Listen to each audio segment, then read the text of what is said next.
Tophaneye çıkmalı, tophaneye çıkmalı, Doğan Bey'e bakmalı, Tokilere bakmalı.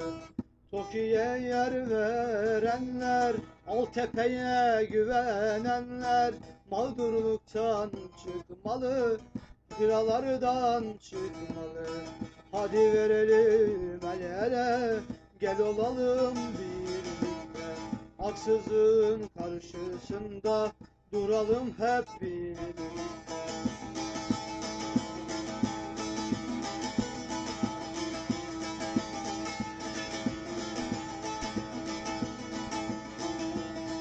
Ev istedik, dert mi aldık?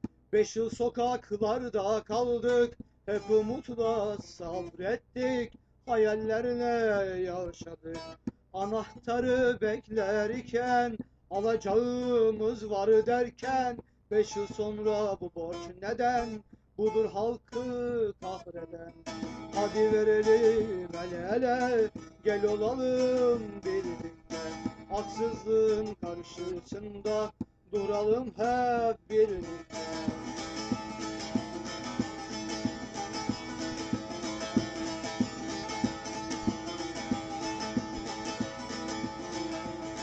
Kimine göre ucube, kimine göre gökdelen, 13 kat olacak diyen diller sus pus oldu neden? Bu mağdurlar kimler dersen, hak sahipleri nerede dersen, Kaya Kadı Kiremitçi, Doğan Bey ve Kırcaali.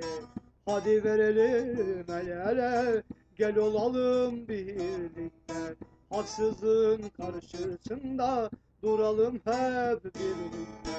Hadi verelim el ele, gel olalım birlikte. Haksızlığın karşısında duralım hep birlikte.